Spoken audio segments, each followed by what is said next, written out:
The Swindon election with Dan O'Brien. BBC Wiltshire. Hello and welcome to this special programme ahead of Swindon's local elections next month. I'm Dan, BBC Wiltshire's political reporter, and from now until 7 o'clock is your chance to hear the five main political parties go head-to-head, debating some of the town's biggest challenges before we get to that vote on Thursday the 3rd of May. Now, although only a third of seats are up, it could be quite the race, as the Tories are defending a slender majority, and for the first time, all five parties are standing in every single seat. We've asked each of them to put up a representative to join us for this debate. David Reynard is here for the Conservatives, he's the current leader of the council. Jim Grant is here for Labour, Stan Pajak for the Liberal Democrats, Ernie Warrender is here for the UK Independence Party, and Steve Paget speaks for the Green Party.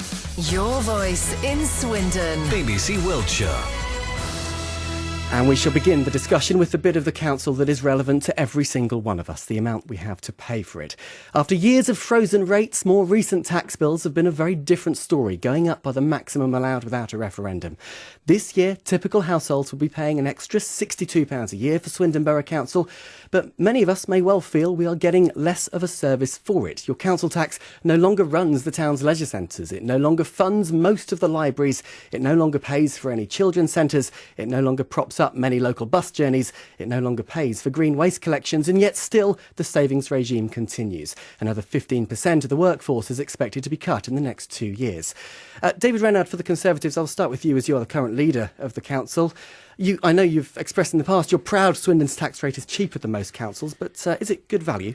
It is good value, Dan. We're over or around £200 on average per household cheaper than other surrounding authorities or indeed most Labour-run authorities. But as you rightly say, the money has had to be spread over the last few years in rather different ways than traditionally it has been. We're putting a lot more money now into adult and children's social care. And one of our key commitments is to support the vulnerable. And that's exactly what we're doing. And people are seeing a larger and larger share of their council tax now going into those services. Jim Grant for Labour, is it good value, Swindon's council tax? Swindon's council tax not good value.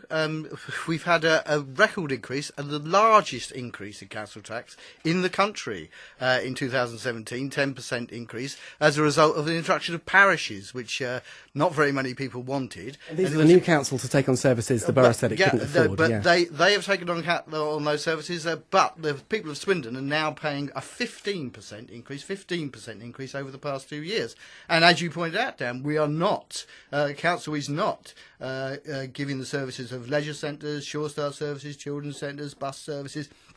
They've all been cut back, and yet we're actually paying more in increases. And yet around the country, no one else has gone down that route of parishes nor record increases in council taxes. But you'd still have to put tax up, wouldn't you, if you took charge in this election? I think every council in the country has to put tax up. They don't have to put it up 15% over 2 years. If we were in charge, we would almost certainly put it up by the threshold that the government allows. What was wrong with that increase that we had last year was that we were denied a referendum on it, which we should have had, and people could have had their own say. I think they did have their say in the 2016 local elections when Labour won the popular vote, but the Tories still went ahead with it. Stan for the Liberal Democrats. Is it good value, Swindon Borough Council? I think it's the best they can struggle to do. I mean, what we're suffering from is an ideological attack on local government by government. They've actually cut all grants, all the systems like that. So councils are struggling. Swindon is struggling particularly. As Jim was referring to, actually, the creation of parishes, that was such a clever financial dodge in the sense of actually being able to actually bring up council tax by 9% in theory by bringing in parishes that nobody wanted. So the council is struggling, but I think every council in the country is struggling. It's against an ideological battle with a central government. And obviously, as you can see across, as we see in Northamptonshire, a lot of councils are losing that battle. And it's up to us to give them the best deal. And I think that's all political parties are striving to do that and they offer to people. An ideological battle. Ernie, for UKIP, do you agree with that? Well, I do, because you've just heard the parties divide on traditional battle lines, and the one thing UKIP have been very good at is sitting in the middle and banging people's heads together, because you vote for your Labour councillor, your Tory councillor, you vote Tory first, your councillor second, because they will, in the final analysis, do as they are told. Your UKIP councillor, no, he is not whipped. which means he does not have to follow the strict party line. Although I will say, if something cropped up like we want to send £50,000 to the EU, you probably know how the UKIP council might vote. Take a wild stab in the dark. What I would say, with regards to your council tax, in my view as a businessman, it is a contract, and that contract states what you will get for your money. Planning, transport, highways, police, leisure, libraries. Well, I wish I could just cross things off some of the business contracts I write at will, because it isn't fair. You've got many items that aren't on there, like whopping salaries. £200,000 packages for chief execs, we are told, have to be paid because, of course, us nasty entrepreneurs would steal these great skills. Well, I'll come on to that point in a minute. Yes. Swindon's chief exec is on about £164,000, and we'll mention that in a moment. Plus pensions package. For the Greens, Steve, we heard that idea that it's bad value there. Would you agree with that, or were you happy? I don't know if you caught that, Dan, but he actually agreed with Stan that it might be good value, but there might be some problems with that. I think I sort of agree with Stan in the fact that it's a good value for the average person, but actually we're not all average people, are we? We're all different, and it affects people differently and unfairly. At the moment, the council tax is not being applied to the likes of you and I in a way that benefits us as it could do, and I think I'll probably stand with Jim on. So how could it change? I think investment in local services is obviously key.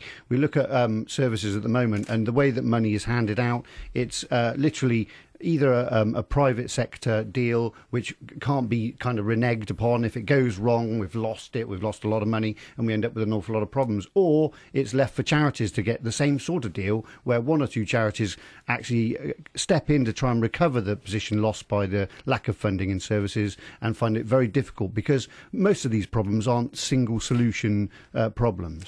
David Ernie, for the Conservatives, come back on that point about fairness and the amount we're paying for council tax. Well, I think what some people around the table are failing to recognise, Dan, is actually all councillors, once they're elected, have a legal obligation to balance the budget. And we also have a whole range of statutory obligations that successive governments have placed on local government. So if somebody comes to us in need of social care, we don't have the choice of saying, I'm sorry, we can't afford it, you'll have to wait till next year. If they have a need, we have to meet it. So there are lots of things I would love to be spending money on that we either aren't or can't at the moment. But the fact of the matter is we need to protect our vulnerable. And that's where about 2/3 of all council taxpayers' money is currently going. And we'll discuss that particular issue very shortly. Jim for Labour wanted to come back on that. Well, I mean, that would be more easily fundable were we not under a central Labour, Conservative government, which has cut local government funding back by 40% since it's been in charge. So, and more than that, is forced lots of further services upon local government, and it hasn't addressed what we're going to come on to speak to about later, is adult social care, and that demand. Councils are supposed to deal with that with the money that they have got, and that money has been diminished by 40% over the last 7 years, and so it's inevitable that councils will be putting up council tax to cover that. That's the problem here, is the austerity programme of central government, which has in effect castrated local government, including Swindon. And you've just acknowledged the fact that you'd be forced to put tax up, essentially, to continue trying to balance the books. Every single council. Does everybody around the table agree with that? Stand for the Lib Dems? Yes, I do, because I say actually we are limited now. But I say if we could actually answer people's hopes and aspirations for better services, you'd actually have to raise the council tax. And Steve nodding for the Greens as well. Yeah, I certainly would. I'm looking at the potholes I passed on the way in, and just thinking that we can't do anything about that with the current cuts in services, and we need to have that spending. So it's got to come from somewhere. Continuously, it's you and me that end up having to pay for it because the current system isn't working. Ernie, for UKIP. Some of your colleagues have said they'd oppose any further tax rises because of the strain it's putting on residents. Is that something you would back? And if so, how would you go about finding the savings? Because they'd have to cut back even more. Yeah, I think the first thing to do would be to conduct a fairly thorough audit of what they actually do spend their money on and where it goes, and probably make that public. because I think in having worked from a commercial angle with local authorities, there are some elements that makes one raise one's eyebrows. The social care element is paramount. We are a civilised society. That is what we must do first and foremost. I have to question expenditure such as, is it £5 million art galleries, etc., etc. They are wonderful things, but social care, and I think most people around the table would agree, has got to come first. On that specific point, though, do you see the need to raise council tax At this moment in time, I'm not qualified to answer you because I don't know how much money Swindon Borough Council spend, how much they invest, how much they waste, how efficient they are. I would say that given an experience of some 30 years of working with councils, there are elements of the council spending that are wasteful. And you mentioned earlier the issue of executive pay. And Swindon Chief Executive, there's about half a dozen people on salaries around 100 grand and in excess at Swindon Borough Council. I know over the years that's been the target of many a headline to cut back. David Reynard, why do we still have people on such high salaries in Swindon? Well, the reality is we're in a marketplace, and if you look through the Municipal Journal every week or the Local Government Chronicle, you will see Chief Executive, Director of Children's Services, Director of Adult Services jobs, and they are all, without fail, advertised at well over £100,000. So if Swindon wants to attract the quality and calibre of candidate that we do in order to drive this council forward, then those are the sorts of rates that unfortunately we have to pay. Stan, for the Lib Dems, do you agree? A job like head of adult social care deserves a salary of 100 grand? Well, inevitably, you're actually governed by the market. It's why people actually in IT get paid such ridiculously high salaries, whereas the people actually sweep the roads are on £8 an hour. And it's not a fair system, but actually you are paying the market rate. And in fact, indeed, our chief executives of past have not accepted their pay rises when they came around. They actually didn't accept them. So at least they have the right thing. They were doing the right thing. So you think we're getting reasonable value from that? Well, you pick the best men and women for the job, and obviously you have to ensure you get that. Steve for the Greens clearly wants to come in here. I totally would disagree. I think if you look at attracting the right calibre of people to run councils, should it be financial gain that drives them only? Should it be that? Jim for Labour? Well, clearly you're driven by the market rate for the job, but I think Ernie makes a good point, is that, for example, do we need so many? And do we need to look at how we structure the council? And do we need to be more open and transparent about what we pay and who we pay and what they do? I think open and transparency is something that certainly a new Labour administration would encourage. Sorry, what would you actually change on that front? Well, we should publish people's salaries, what they do, not necessarily the individuals, but the director of social services, for example. Council does that already, though, doesn't it? Well, yeah, but I mean, I don't think they do it. They don't do it. How can I put it? More overtly. I mean, I think we should come to the BBC, come to the BBC, to the Adver and whatever, so people are aware of what these things these things are. Ernie from UKIP wants to jump in. If I could just come back in. I mean, point one, David mentions they're in a market. It's self-created. I mean, I've looked at some of the council chief executives, one of several local ones. One of them had a degree in philosophy, had worked in local government all their life. I can't honestly say I could have found them a job at 160 grand a year, much as I would love to. The current chief executive of Swindon, again, has worked his entire life in the local government sector, was assistant director of children's services at Telford, I believe, before he came to Swindon. I, again, would struggle to pay him. It's a £200,000 a year package with pension contribution and expenses. Before we move on to the next topic, briefly from David Reynard for the Conservatives, can you just come back on that point on defending that rate?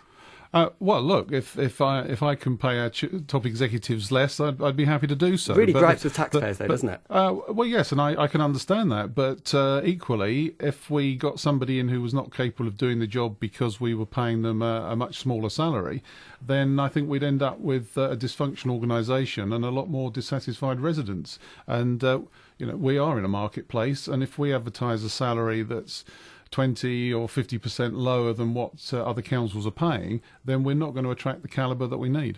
This is BBC Wiltshire. You're listening to a debate with the main political parties ahead of the Swindon Borough Council elections, and whatever their ambitions for tax, whatever their promises on potholes, on libraries, on anything you like, none of it matters unless they work out how to fix the care system. Around 80% of Swindon Borough Council spending goes on vulnerable adults and children. Year on year, more children are being looked after by the authorities rather than their parents. Year on year, the number of older people discharged from hospital but unable to cope at home on their own continues to rise. No reasonable person would say they don't need help. It is surely why we pay our taxes, to make sure no one gets left behind. But it does leave the uncomfortable truth that unless you're in the care system, the proportion of council tax which gets spent on services you actually use is falling by the day. So what would the parties change about the way we run social care? That's the biggest question facing local government at the moment. Jim, for Labour, what would you change, given you're the main opposition? As stated in our manifesto, I think we're the only party to actually produce a manifesto this year. Three things, basically, we do to try and change. We would introduce a neighbourhood care scheme. Basically, what we're looking at is elderly people becoming vulnerable because they're isolated and lonely. And we want to encourage the community and the voluntary sector to get more involved in seeing people, little old men and ladies in the corner of the street that aren't seen from one day to the next. We want to encourage a community to get involved with those people, knock on their door, just see how they are. That's one. How's that different to what we have now? Well, I don't think we do it. I think we need to encourage it more. We need to get out. The council needs to encourage. Try and attract more volunteers, going out to the communities, work with parish councils and who are closer on the ground to people, and make sure this thing happens, because loneliness and isolation are the forerunner to vulnerability and cost on the council, ultimately. That's one thing we need to do. We would sign up to the Unison Ethical Charter, which guarantees minimum standards of care across the town, which I would hope that we would do.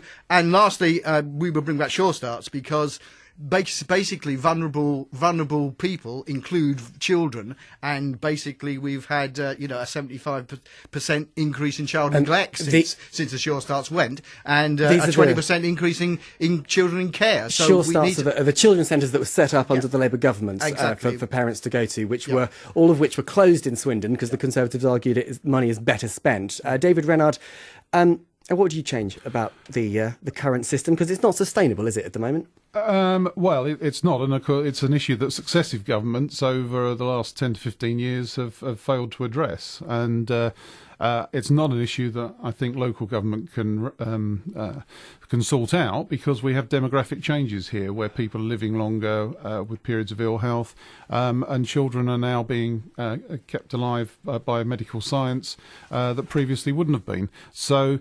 But picking up on Jim's points, I agree with him that isolation actually is arguably the biggest challenge that we have. But the council started up a scheme 4 or 5 years ago to deal with all that. So I agree with him. If we can get more volunteers, fantastic. But that has already been recognised and is being done. In terms of Sure Start centres, if I can just come in on that point, there is no evidence to suggest that Sure Start centres reach the most vulnerable families. So we took the view that we wanted to invest in people and not buildings. So we employed more health visitors who can actually go into the homes of these most vulnerable families and give them the support that they need. Stan Pajek, on that specific point of children's centres and the cash that's needed to run them and the benefit of them, where do the Lib Dems stand? Would you want to reopen them? Well, I have to say there's actually elements of both things. I mean, Sure Start centres are expensive, inherently so, and do they actually give the better benefits actually than actually personal care? Do they? I'm not sure. I'd have to see an evaluation of those, and obviously then actually come either way. So you're on the fence? On the fence, in the sense you have to see actually how they perform, and actually then can do a proper comparison. Going back to the other things, I totally agree. Actually, the problems actually with social care. I mean, actually, for somebody in residential care, can cost up to £80,000 a year. You can understand why councils across the country. Sure, we know the problem, but what would you want to change about it, Stan? Well, the idea of actually working in a much better way with our health partners. I mean, actually, Swindon actually is to the foremost, and it's actually with the One Swindon idea, where actually health is taking a role. The idea of actually looking after people as well. I mean, one of the schemes I think that Wiltshire is now exploring is the idea of a doctor adopt an elderly person, i.e. that a family takes care of that in most respects and receives an income as well from it. So it's a much better atmosphere, a family atmosphere, where the adult, rather than staying in a care home, actually is part of a family. It's a winner all round, in my opinion, and something actually we should actually enhance. And I think that is probably a way forward. Steve for the Greens looks like he wants to come in here. I mean, I think it's fair to say, Steve, that a lot of people don't think the Greens have much to say on social care and children in care. Well, I would like to remind people that the Green Party is a party of social and environmental justice, and so we stand on that. I heard Jim's answer there about Unison Ethical Charter being lent on, and I think that's what the unions have done for Labour. But the reality is that the Green Party is based on an ethical set of core values, which is voted for within the party. We have a proper democracy, and we arrive at social care by the feelings of our party members.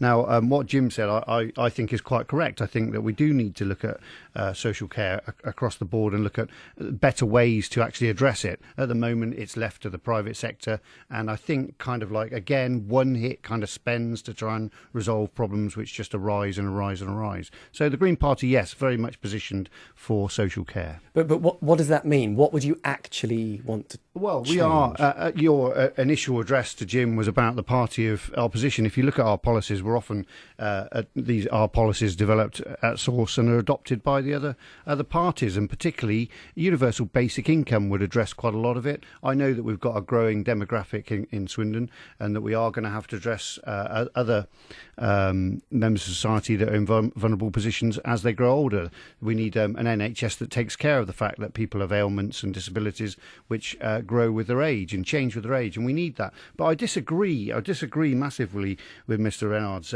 comment that locally we can't be addressing this. In this modern age, most of us have access to the internet, most of us can see what's going on, what's available out there, most of us can make the right choices. And back to Stan's comment about family, I think most families know what they need best. Ernie, for UKIP, is it something Swindon Borough Council can influence, improving the care system? It's something that does need to change, because Jim made a tremendous point of loneliness. This breaks up in three areas, doesn't it, really? I guess it's youth, adult and elderly.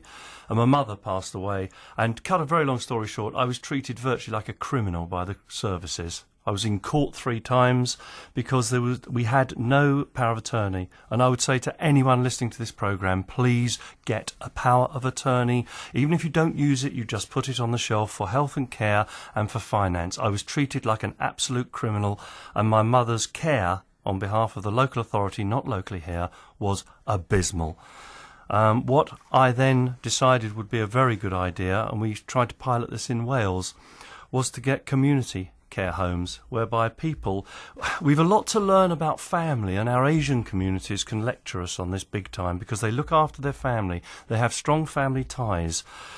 You get together a community care home which the council can partially fund, and the parents of these people, their children can go in, they can work X amount of hours when they're free to work, under skilled care and skilled observation, but to make up, these care homes can be quite lonely places.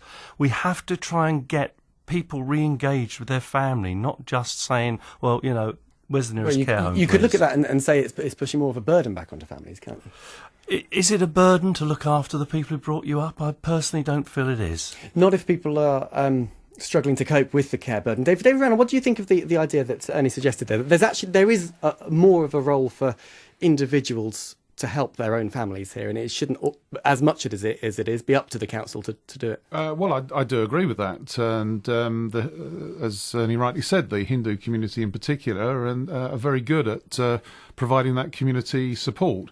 The issue we have in this country is that over a number of years, families have moved away for work and other reasons, and therefore when somebody does call on the council for these services, they don't necessarily have any family nearby. So the council has a responsibility to pick that up. Jim for Labour? Well, 2 things quickly. Ernie's absolutely right. Power of attorney is essential. I've got an autistic, severely disabled son, and I've got power of attorney. It makes it much easier for people to get through the services.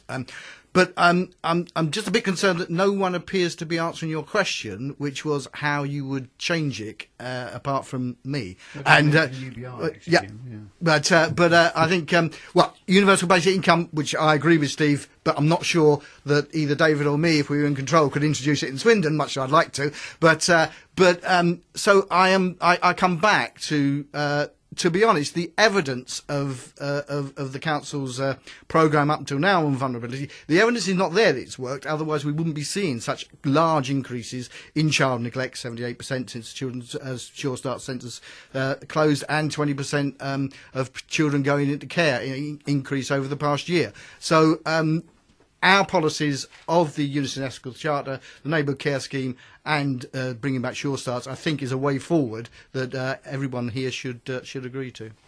We're going to have to move on because we are out of time on that section. You are listening to BBC Wiltshire in Swindon for a special debate of the Borough Council elections, which are taking place next month.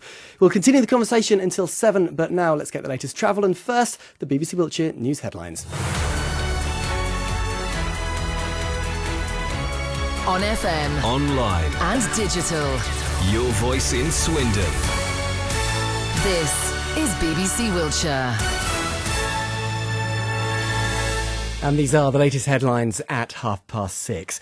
Dorset police say the mother of a 5-year-old girl from Salisbury who died after being pulled from the sea at Durdle Door has been released from hospital. The woman and her daughter got into trouble in the water yesterday morning, and the 5-year-old was pronounced dead at hospital. A number of firefighters are tackling a large fire at a landfill site in Wiltshire this evening. Smoke can be seen for a number of miles around the site at Compton Bassett near Calne. The cause is not yet known. The Queen has made the unprecedented move of stating publicly her sincere wish that the Prince of Wales will one day succeed her as the head of the Commonwealth. Her public endorsement came in a speech at Buckingham Palace during the opening ceremony of a 2-day Commonwealth summit. The BBC reporter who broke the story about the police investigation into Sir Cliff Richard in 2014 has said his bosses made the decision over the singer's privacy. Dan Johnson was giving evidence at the High Court. Sir Cliff, who was not arrested nor charged, has sued the corporation. The BBC argues the report was in the public interest. Police say they're concerned for the welfare of a man from Swindon who's been missing since January. Jaroslaw Lichten was last seen back on January the 14th. The police are urging anyone who's seen him to get in touch on 101. A cross-party group of MPs is to force a Commons vote next week on Britain staying in a customs union with the EU. They've tabled a motion calling for an effective customs union after Brexit. Mrs May has ruled this out. The Prime Minister, critics say the vote will be meaningless because it's not binding. As for the travel, our sensors are saying it is very slow traffic on Gypsy Lane between Cirencester Way and Swindon Road this evening, and very slow traffic on the inbound Highworth Road towards Swindon on the A419 as well. As for the weather, clear spells and patchy fog tonight, getting down to 7 degrees Celsius. That's 45 degrees Fahrenheit overnight tonight. And if you enjoyed today, you are likely to enjoy tomorrow as well. More sun on the way after the early fog and cloud clears, with highs of 23 Celsius. That's 73 degrees in Fahrenheit. That is your BBC Wiltshire News. It's now 6:32. Dan O'Brien. BBC Wiltshire.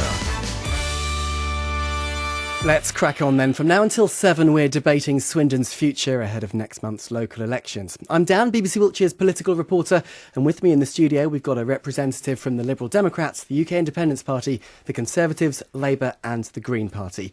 So far we've talked about the amount your council costs and where most of that money goes, but what about making Swindon itself better? There's a long list to choose from. I'm allowed to say that as I've lived here most of my life, but one of the most pressing things is improving our aspiration. What do I mean by that? I mean our schools continue to underperform when it comes to exam results. We don't have any secondary schools with the best Ofsted rating. There are parts of town where barely anyone has the chance to go on to university, and those who do rarely ever come back because they'll get better jobs elsewhere. I mean the parts of town where long-term unemployment remains stubbornly high, and the fact many of our town's best jobs are taken by people who don't actually live here. So what would you do to improve the opportunities for people in Swindon? Stan Pajak for the Liberal Democrats, so we'll start with you. Well, I have to contradict some of the things you said there, in the fact that Swindon actually has an amazing education policy. I have to say this because my two daughters are teachers and they would criticise the whole system. I criticise the system as well. Ofsted should be abolished, and that's Liberal Democrat policy to get rid of that. We are actually training teaching our children to pass tests, nothing else, not real education. So our policy is to get rid of Ofsted. Regardless of the merits of that system, and tests is how they are judged, and Swindon's exam results are you need a wider significantly below test, average. not actually specific on a few items. You actually want to have the whole embrace and actually what education is about. So that's the first point. So Swindon is not as bad performing as it was. And if you look at Swindon, we've got the third highest employment rate in the country. That's how good actually our people are in actually employment terms. So people often criticise Swindon and it's misaligned. A good example, actually, I think everybody agrees, is actually Switch on Swindon, which actually is promoting Swindon. We are really an economic powerhouse, and that's reflected in our jobs. We actually contribute £1 billion to the economy through engineering and technology. That's just incredible. So what do you want to see to improve those opportunities? I want to see the great thing about Swindon actually is its town centre, and obviously in an ideal world I'd want a university in Swindon. No two ways about it. That is the way we really want to see, and I think probably everybody would aspire to that. But there is difficulties with that.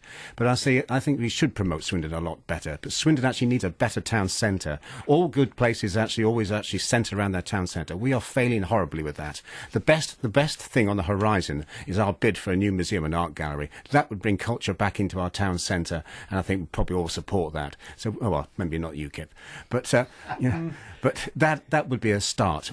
We actually have a great heritage in Swindon. We have the best placing in the country in terms of the M4, airport connections. We are just the ideal place. You can go to the seaside within an hour. So, David Reynard for the Conservatives, what do you do to improve the opportunities in Swindon, bearing in mind the things I've mentioned there? So the key plank on our agenda over the last few years has been growing the economy, and Stan rightly draws attention to some of their stats. Swindon has one of the most successful economies in the country outside of London, and we need to keep that going and to build on that. And part of that, as you touched on in your introduction, is around ambition and attainment. So in terms of schools, we've invested £600,000 in school improvement, something that interesting the Labour group opposed, and that is starting to bear fruit. You can see that already with our primary schools. Some of the secondary schools now are going into what's called multi-academy trusts, and they're getting the support that they need to improve. And then in terms of universities, we've already got Oxford Brookes University here, and the University of Wales have announced that they are going to come and they're setting up from September with a view to growing the curriculum that they offer, because businesses are telling us that they do have skills gaps. And it is in that area of higher education, and we also want to make sure that a lot of those people young people who don't have ambition will go on and achieve to a higher level. Things in the pipeline. Steve Paget for the Greens, what more can be done? Well, I think you'd have to ask headmasters locally. Really, Ofsted does need to be shelved. I'd agree with the two candidates on my left here. The reality is that at a local level, you can see that the schools need investment by the people who use them and who develop them. The tests are for people to get into employment. They're not designed to educate people anymore, and they've lost the direction. Free schools aren't free schools. This new idea of free schools are being funded and driven by elements of the community which have employment and employees at heart. That's good, but that's the only thing. And Ofsted, you ask any headmaster. We can continue criticising Ofsted, and believe me, my wife is a teacher, and I'm all too familiar with the so we know concerns about broken, Ofsted. But nonetheless, the way that the system is judged at the moment, Swindon underperforms compared to the rest of the country. Yep. You can't control in Swindon Borough Council Ofsted. So what do you want to change locally? It needs to be put into the hands of local schools and local authorities, so that actually the people who know what they need to go into their education have control over it. It's no good managing it from a national level and telling headmasters that they're going to be assessed on things that actually are meaningless. And Ernie, for UKIP, where do you stand on this? Well, basically, I was tasked with economic development for Swindon in the 90s for one of the big Japanese corporates, and the place was on fire. Sorry, the Green candidate's just dying there. The fear of fire. Yeah. Swindon was the fastest growing town in Europe. It was the top area in the UK, and I'm talking London, Birmingham. It was above all of them. And it's sad to come back and see it, I suppose, plateaued is a fair thing. First key crucial thing is education. As a businessman, the apprenticeship system is a failure. It is awful. It needs the control of the apprenticeship system needs to be put back in the hands of business people, not academics. So what do you want the council to do about that? The council needs to look at the schools because it is education. There is a skills shortage in Swindon. That is what businesses tell me. And I think that also a lot of children, I totally agree, it's like you're taught to pass a driving test, you're not taught to drive. Okay, a lot of people leave school, they don't have the necessary skill sets or even understanding of what is required of them in the workplace. Swindon is an astonishing place. Geographically, it's what, an hour to London, 45 minutes to Bristol, 3.5 days to Birmingham, given the traffic. It is absolutely a terrific place. It needs to brand itself. I'm not sure how to get across Swindon most days. Well, that is the other thing. You see, there's another discussion. when that was laid out and the infrastructure was done in the late 90s, it was fantastic. You'd come here, you'd look forward to coming here as a businessman. You could make a day's appointments and stick to the timing. You couldn't do that now. And I'm not sure, obviously, as the cultural Philistine referred to by Stan, I'm not opposed to art galleries. There is a finite resource that the Borough Council have. I think social care possibly goes above it because Swindon itself needs to brand itself. It needs to have a reason for people to want to come here. I'm going to come on to the art gallery and the regeneration of Swindon in a moment. Jim, Grant for Labour. You've got three things we're talking about here. First, education. Once again, and I think David would agree, local authorities don't have very much control over education anymore with the advent of academies and such like. So there is a limit. They still have a responsibility for school improvement. There is a limit to, and Labour would do four things basically. First of all, introduce sure starts, which we've touched on. At a primary level, we're doing very well, and there are a number of schools that are currently under local authority control that are either good or outstanding, nearly all of them. What we would do would federate those schools into a form of local education authority so they don't get picked off by academies, because there's no evidence to suggest that academies are any more successful than local authority schools, and we think that they should be kept under the local authority control. However, it's been pointed out, at secondary school, we appear to be failing. Therefore, what can a council do? Well, under our housing policy, we would introduce a key worker scheme to try and attract better quality teachers to come to Swindon, try and help with mortgages and whatever. We've got something called the Swindon Housing Company, which we can do with that. We need better quality teachers. That's the way we can do it. And lastly, at the further education level, is we need, and the Conservatives, to their credit, have started this, to introduce the best will in the world. I don't think we're going to get a University of Swindon all singing, all dancing building, but what we can do is attract university campuses, as the Conservatives have done with Oxford Brookes and University of Wales, and we can attract more campuses for more universities. And if you get 5, 6 or 7 of those, then you've got a university. You've got a university-based population, which is crucial if we're going to change our image, because it's culture that will transform this town. And the more student population we've got, the art gallery is crucial to that, because that will attract more people into this town, more businesses and whatever, because what we need is more businesses in the economy, but we've got no cultural offer. So if you're competing with Bristol, Oxford and Reading and wherever, we lose out. So it's that cultural offer is crucial. That cultural offer is something that Steve for the Greens was nodding at. What I like that idea. I'd very much go with that. I think if you look at Swindon, it's got some amazing arts, it's got some amazing buildings and facilities, and they're being underused. If you wanted to go from one park to another one, you'd be hard pushed to find a public transport system that would support you doing that. If you look at the Mechanics Institute, I mean, I've grown up in Swindon. I don't know that everybody can say that here, but I've seen these buildings and they need investment. And I would totally disagree that the arts can be left by the priorities of local councils. When you look at it, I'll quote some rock and roll star, if you don't mind, that if you want to fund war, then basically you support the businesses. If you want to fund peace, then you fund the arts. And we have to fund the arts. That's exactly what's wrong with our education system. David Reynard for the Conservatives, we've heard a series of points there from different parties suggesting that at various stages the council needs to get more involved and take more responsibility for things like attainment and apprenticeships and school improvement and the way things are run. Would you accept that? Well, I'd say we're already doing it, Dan. As I referred to earlier, we've invested £600,000 in school attainment and improvement, something that we're not actually legally required to do, but because we think that our children's future is so important, we've found that money, and schools are now making good use of it, and we're seeing improvements in our primary sector results following that investment.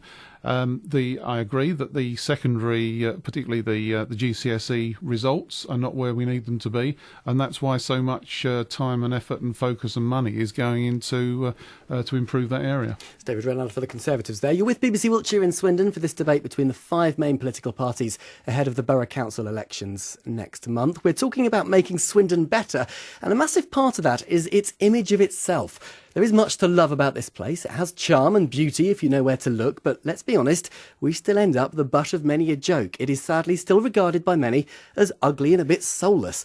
And if you admire the view passengers get as they pass through on the train, you can hardly blame them. A vista of boarded up concrete office blocks and roundabouts in a rather underwhelming town centre. What do you think the rest of the country thinks of Swindon? Ernie, for UKIP? That's probably not an unfair thing, but as has been pointed out, it is still a hive of employment. It is ideally placed geographically. Like I said, it is absolutely bang smack in the middle of the M4 corridor, and it should be a lot better than it is. You've got, as you say, boarded up concrete office blocks. Well, if they're boarded up, should they not be used for other purpose? Because if they're not attracting businesses, then there seems to be plenty of other things, like we've got an awful issue with homeless people in Swindon. That's just a fact. You're talking about universities earlier on. Well, I would also say that universities are great, but I think what's needed is technology education as well, and that is a huge thing. And if we can attract those type of companies to Swindon, and I'm not so sure businesses did go to war. I think it was ideologies went to war and politicians. All right? But I think that Swindon needs an offering, and it needs to plant itself very firmly, as it did in the late 90s and has failed to capitalise on. It was seen as a place to be in the late 90s. David Renald, do you think we've lost that in Swindon, that sense of a place to be, and that something is wrong with our image nationally here? Well, I don't agree with Ernie. We are tremendously successful as a business location, and you've only got to look at the Centre for Cities report to see the evidence of that. But we need to keep doing more and building on that. It is a fact that we have been the butt of some comedians' jokes, for example, but that's one of the reasons why Switch On to Swindon was set up a couple of years ago, and that over 500 businesses are now supporting and running that agenda, because they know that Swindon is a great place to do business, to work and to play, but we need to do more, and we also need to encourage people to see Swindon differently. Stan for the Lib Dems, economically very successful, but leave something to be desired. Is that a fair? Well, funny enough, I've always lived in Swindon my whole life, so I've always been a big advocate of Swindon. And I think it's true, we don't sell Swindon enough. It's got some of the best parks in the country. It's well located, as everybody proves. We're actually an hour away from London, and actually within the electricity of the line, we'd be 45 minutes away from London. That's 45 minutes you can get from one end of the Circle Line to the other in 45 minutes. We are greatly positioned. We have to sell Swindon more. It is a great place to be in. And I often find Swindon people don't know the facilities. I'm very much involved in Queen's Park. Lots of people don't know where Queen's Park is. It's smack in the town centre. Is it just about selling it more, though, Jim, for Labour? Is it just about selling it more, or is there something fundamentally missing from Swindon which results in the image problems that the town has had over many a year? Yeah, there's clearly something, as I alluded to earlier. It's a cultural black spot, and we need to try to fill that void that is a cultural black spot.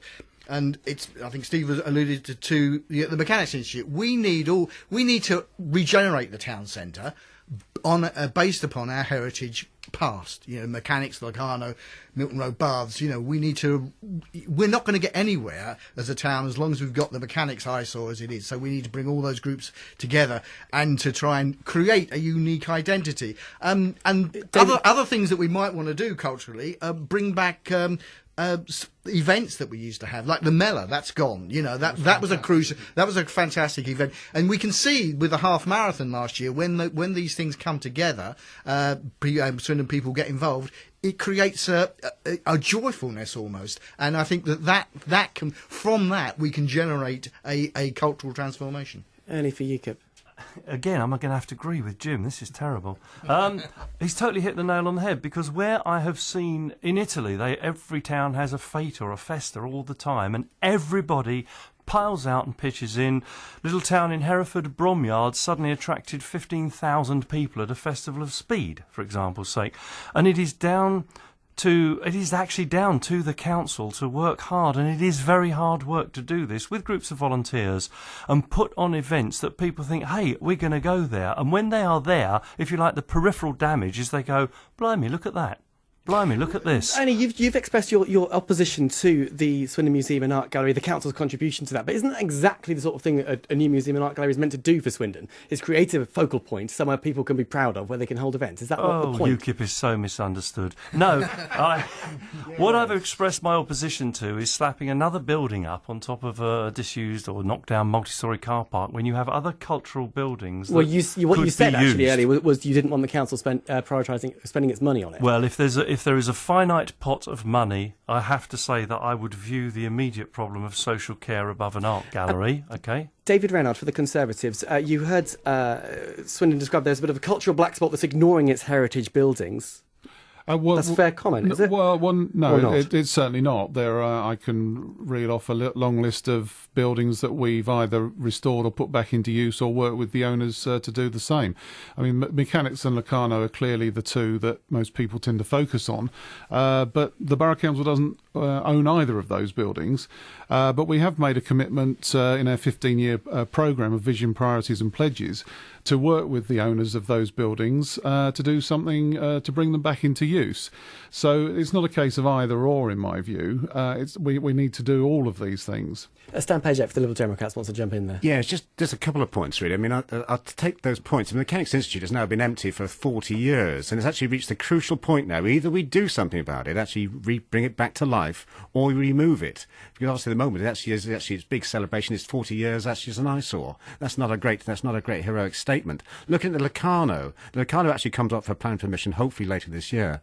But the present proposals talk actually about car parking on the lawns. As actually somebody who lives in Swindon, I would not want car parking on the lawns. So I actually have to look at that with actually great criticism, because I would not support car parking on the lawns. But so you have to get it Mechanics, right. I think we'd all agree it's an incredibly sad sight seeing this wonderful part of Swindon's history in the state that it is in. But would you want to commit more council taxpayers' money to improving it and bringing it back to life? Because that's the key thing here, isn't it? The key thing is, if it's possible. The other key thing is, actually, I always say, you let the people decide. Do you think it's possible?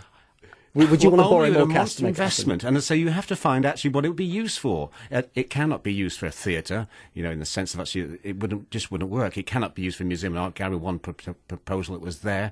So it really actually are residents prepared to carry on with that and actually let the residents decide whether the council invests its actually income into that, if it wants it preserved or not. Go on, Jim, for Labour. Just two things on culture, and this would I always say that the reason that we are such a cultural diaspora is that our symbolic icon of Swindon is the Magic Roundabout.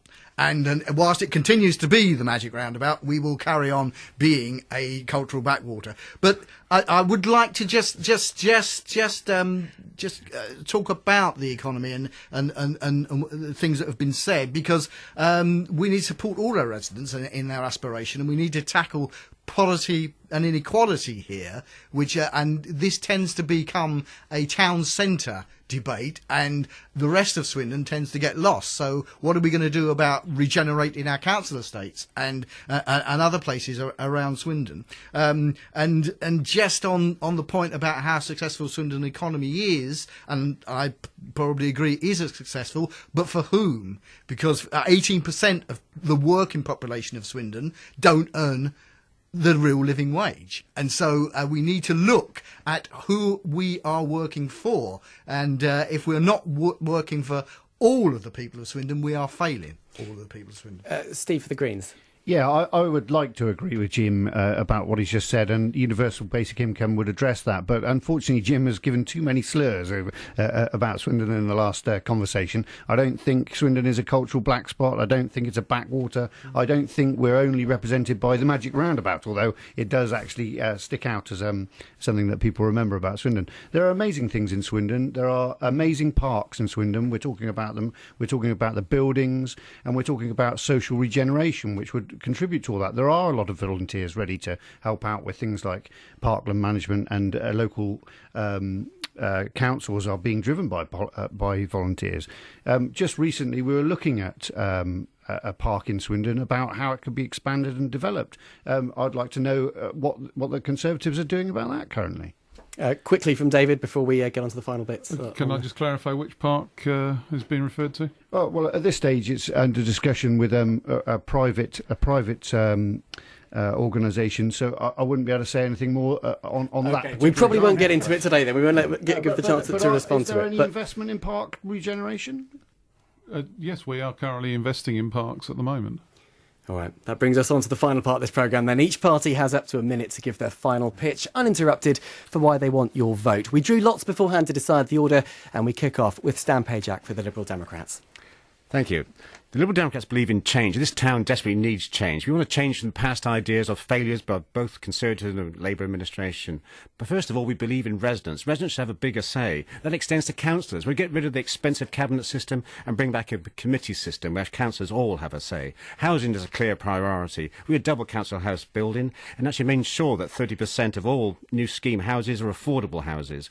Homelessness is not a Christmas thing, it's a thing all year round. So our facilities should match that. Swindon is an economic powerhouse, but it's not reflected in the Swindon we offer to the public. We need actually to harness that, preserve our heritage and invest in such things as a museum and art gallery. We believe that pavements in Swindon are actually for pedestrians, not for dumping cars or fly tipping. They need to be brought back. And we believe that Swindon should be a cycling city similar to Bristol. Our highways, they actually are reviewed to actually ensure we're not a congestion black spot throughout the day. Liberal Democrats are not here to tell you what you want, but rather to listen to what you want and actually try to make it happen. And therefore we will work to make that happen, reassessing actually our financial difficulties to ensure that we actually get a consensus. Okay, Stan, thank you. We're giving everyone a timed minute on this. The second to draw lots was Ernie Warrender for UKIP. Hi. Well, your vote actually achieves two things. Firstly, on a national basis, you've recently seen yesterday the House of Lords have stuck two fingers up to the democratic vote to take us out of the EU. By voting UKIP, you will send a message to a 72% Remain House of Commons and a 99% Remain House of Lords, exactly what you think of them. On a local basis, UKIP have had a phenomenal amount of success. As you've heard today, arguments divide fairly neatly on party political lines. You will elect your councillor, you will elect a Labour councillor first, you will elect Jim second, and you will elect a Tory councillor first, you will elect David second. Your UKIP councillor is not whipped and therefore represents you, the residents.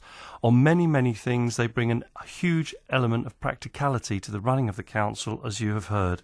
Thank you very much for putting up with us while you're stuck in a traffic jam. Next to draw lots was David Reynard for the Conservatives. Only the Conservatives have a strategic vision and long-term plan for Swindon. We will continue to secure public and private investment for infrastructure to ensure sustainable growth in our town. We commit to continue to deliver on the vision priorities and pledges as laid out 2.5 years ago. Fundamentally, we will grow the economy, improve the skills that our people need, and make Swindon a great place to live whilst also looking after the vulnerable. We work with businesses and that has ensured that we have very high levels of employment, a successful economy, and we will work with those businesses to develop skills and the University of Wales will help to fill some of those skills gaps. We've invested £600,000 in school attainment so that all of our young people have access to good schools. We've been building lots of new schools for our young people with over 90% of them getting their first preference. We continue to build more new quality homes for all. The Conservatives have a strong financial management track record on the council with a balanced budget every year, giving good value for money, keeping council tax as low as possible. Going to cut you off there as we've gone over a minute. Next to draw lots was Labour's Jim Grant. Swindon is a wonderful and vibrant town, but under this Conservative administration we have seen services cut, taxes increase, and promise after promise broken. Listening to the people of Swindon is a vital part of my job. Over and over again I hear that Swindon people want Swindon to thrive again, and so do we. We will carry out the regeneration of our town centre that has been promised for so long. We will take action to tackle poverty and inequality. We will introduce real solutions to address the housing crisis, building more council houses and affordable homes. We will protect and invest in the heritage buildings such as the mechanics, which could be such an asset to this town. A Labour administration will guaranteed to keep Lydiard Park and House under council control. Swindon needs change, and only a Labour council will have the vision and ability to achieve that change. So to get that change, you need to vote Labour on May the 3rd. And last but no means least, to draw those lots, Steve Paget for the Green Party. Well, the Green Party of Swindon is the main party of opposition, and we're a party of social and environmental justice. We put housing first at the top of our agenda, and we look at the environment. We have not even touched on the environment in this discussion today. Climate change affects all of us. Everybody at the moment is looking at reducing plastics. We look at homelessness not as a single solution type of problem, but as a multi-agency package of care. We need proper social care in Swindon. We need the universal basic income. We need to look after our heritage. We don't just need to control it. We actually need to develop it and regenerate it and expand upon it. We need to value our local culture. We need to look out for the ethics and values within our system, our services, the NHS and education. We need to look after the individual in Swindon as much as we do the businesses, and we need funding for grassroots change. Finally, I'd like to say we didn't touch on Brexit today. We didn't touch on Brexit, but I'm going to cut you off because we were up to the minute that you're entitled to. That brings us to the end of our special election programme for BBC Wiltshire in Swindon. Thank you to all of the parties for taking part. This year, for the first time, remember, you will need to bring your polling card to vote. If you lose or forget it, make sure you bring your photo ID, and you can see the full list of candidates on the Borough Council website. Do join me live from the Oasis Sports Hall when polls close at 10 on Thursday the 3rd of May. I'm Dan O'Brien. Thank you very much indeed for being with us. The latest news is next.